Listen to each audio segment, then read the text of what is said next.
अस्सलाम वालेकुम dear student. आज के इस वीडियो लेक्चर में हम स्टडी करेंगे एरोबिक रिस्पायरेशन को, यानी कि respiration with the help of और in the presence of oxygen. ठीक है, ऑक्सीजन की प्रेजेंस में क्या है कि हम स्टडी करेंगे एरोबिक रिस्पायरेशन, यानी कि रिस्पायरेशन का process, complete breakdown of organic food. ठीक है, यानी कि ऑर्गेनिक फूड जो है उसकी कंप्लीट ब्रेकडाउन होती है।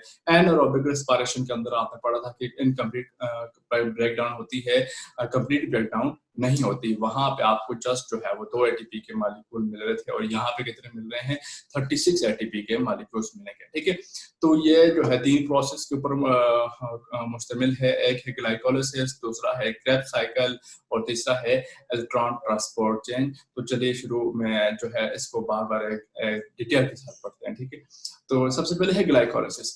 ग्लाइकोलिसिस का मतलब होता है ब्रेक डाउन ऑफ ग्लूकोज। ठीक है, break down of glucose.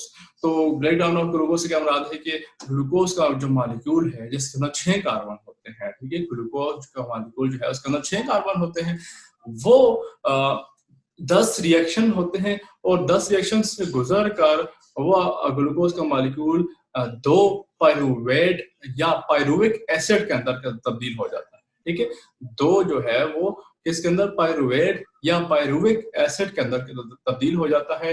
Pyruvic acid जो है 3 कार्बन के ऊपर एक मुश्तमिल कंपाउंड है। तो 3 कार्बन एक पायरुविक एसिड के अंदर, 3 कार्बन जो है दूसरे पायरुविक एसिड के अंदर जो है कि तब्दील हो जाएंगे। और ये किससे बने हैं, ग्लूकोज से बने हैं। ग्लूकोज के अंदर 6 जो है कार्बन मौजूद है। ठीक है, तो जब ग्लूकोज की ब्रेकडाउन होती है पायरुविक एसिड के अंदर, ठीक है, पायरुविक एसिड के अंदर, तो वो क्या करता है, आपको 2 एटीपी के मॉलिक्यूल देता है। ठीक है, असल में बनते 4 हैं। ठीक है, बनते 4 हैं। इस ग्लाइकोलिसिस के प्रोसेस में 2 जो है फिर से यूज हो जाते हैं, इसी प्रोसेस में फिर से यूज होते हैं। तो हमारे पास टोटल जो नेट गेन आता है वो होता है 2 एटीपी। ठीक है, 4 बनते हैं, 2 फिर से यूज हो जाते हैं। ठीक है, और हमारे पास नेट गेन जो है, यानी कि कुल मिला के हमारे पास एटीपी जो हासिल होती है वो 2 मॉलिक्यूल हासिल होते हैं। ठीक है, 2 मॉलिक्यूल हासिल होते हैं जब ग्लाइकोलिसिस का प्रोसेस होता है। और दूसरी बात ये है कि ग्लाइकोलिसिस के प्रोसेस में ऑक्सीजन जो है वो रिक्वायर नहीं होती। ठीक है, ऑक्सीजन रिक्वायर नहीं होती। यही वजह है कि ये एरोबिक और एनारोबिक रिस्पायरेशन दोनों के अंदर ये इनिशियल प्रोसेस है।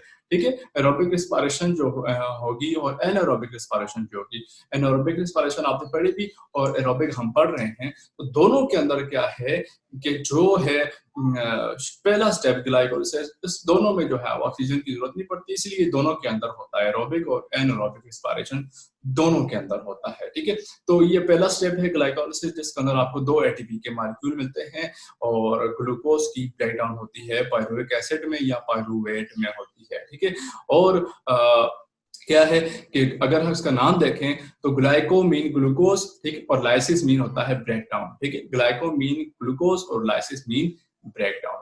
नेक्स्ट देखते हैं क्रेब्स साइकिल। ठीक है, ग्लाइकोलिसिस के बाद क्या होता है, क्रेब्स साइकिल होता है। देखें वहां पे एंड प्रोडक्ट क्या बनी थी, पायरुविक एसिड बना था, पायरुवेट बना था। अब कहानी उससे ही आगे जाएगी। ठीक है, तो पहला सवाल ये है कि क्रेब्स साइकिल होता कहाँ पर है। ठीक है, क्रेब्स साइकिल होता कहाँ पर है, तो ग्लाइकोलिसिस जो है ये होता है साइटोप्लाज्म के अंदर।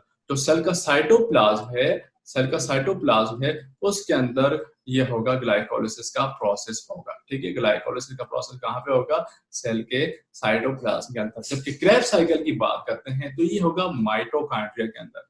कहाँ पर होगा, माइटोकॉन्ड्रिया के अंदर होगा।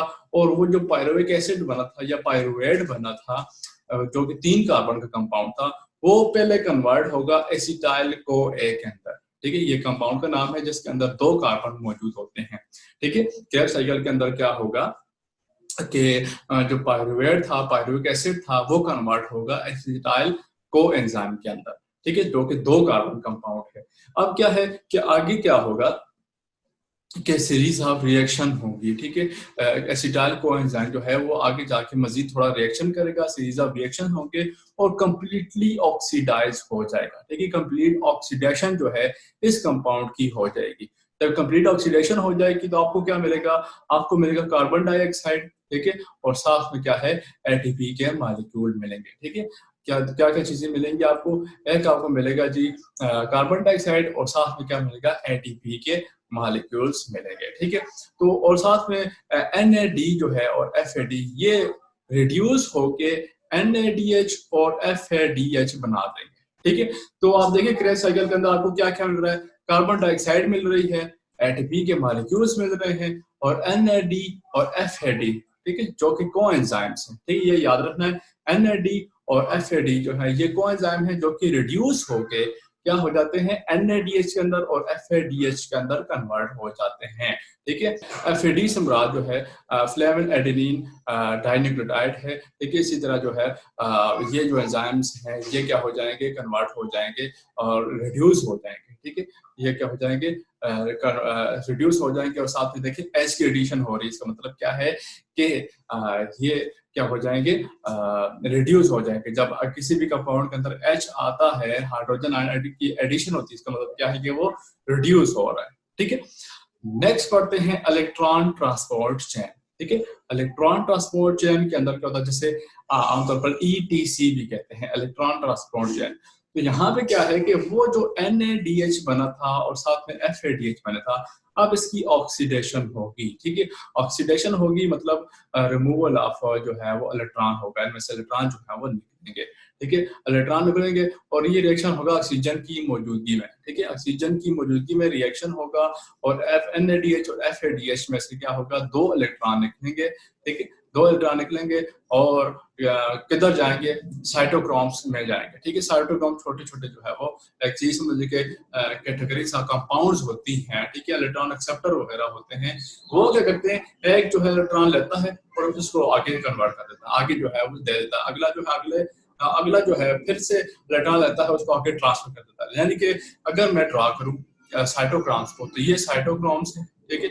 ये डिफरेंट साइटोक्रोम्स है और यहाँ से इलेक्ट्रॉन जो है वो मूव करके इधर जंप करके आता रहता है और जो जो इलेक्ट्रॉन जो है वो इधर जल्द जाएगा, इसकी एनर्जी जो है वो लॉस होती जाएगी, ठीक है। इसकी एनर्जी जो है वो लॉस होती जाएगी। अब वो एनर्जी जो है जो लॉस हो रही थी, जाहिर सी बात है जाया तो नहीं हो सकती, और वो कन्वर्ट होती जाती है ATP के अंदर, ठीक है। वो एनर्जी जो है वो किसके अंदर कन्वर्ट होती जाएगी, ATP के अंदर। और आखिर में क्योंकि इलेक्ट्रॉन की एनर्जी कम पड़ जाती है, ठीक है, अब यहाँ पे कम हो रही है, यहाँ पे आगे मजीद कम हो रही है, फिर आगे मजीद कम हो रही है, तो आगे जाके यही इलेक्ट्रॉन जो है, यही इलेक्ट्रॉन कौन एक्सेप्ट करता है, वाटर का सॉरी ऑक्सीजन का मॉलिक्यूल एक्सेप्ट करता है और आगे जाके आपके पास क्या बना देगा, वाटर का मॉलिक्यूल बना देगा, ठीक है। वाटर का मॉलिक्यूल बना देगा जो ऑक्सीजन यूज हो रही थी, ठीक है।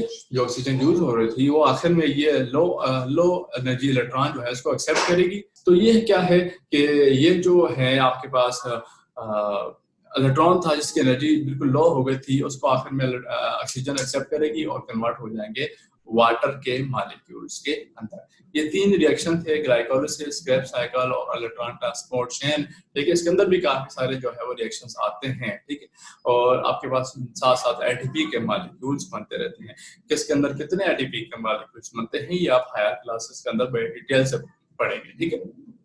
अब आज देते हैं एनर्जी प्रोडक्शन एंड रेस्पिरेशन के जो रेस्पिरेशन का प्रोसेस होता है। तो हम बात करते हैं एनर्जी प्रोड्यूस इन रेस्पिरेशन, ठीक है। एनर्जी प्रोड्यूस इन रेस्पिरेशन, तो कुल मिला के रेस्पिरेशन के अंदर आपके पास बनते हैं 36 ATP के मॉलिक्यूल, ठीक है। 36 ATP के मॉलिक्यूल बनते हैं, जबकि इसमें क्या होता है कि आपने ग्लाइकोलाइसिस के अंदर पढ़ा था कि 2 जो है फिर से यूज हो जाते हैं उसी रिएक्शन के अंदर, ठीक है।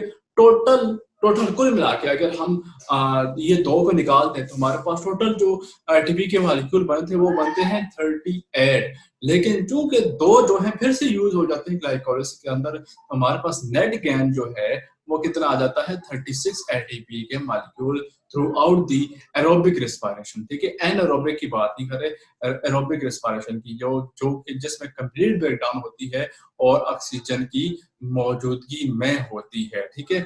ऑक्सीजन की मौजूदगी में होती है टोटल सारी रेस्पिरेशन, तो उसमें कितना आपको ATP के मॉलिक्यूल मिलते हैं, 36 ATP मॉलिक्यूल फ्रॉम 1 ग्लूकोज, ठीक है। एक ग्लूकोज से आपको कितने 36 ATP के मॉलिक्यूल्स मिलते हैं, ठीक है।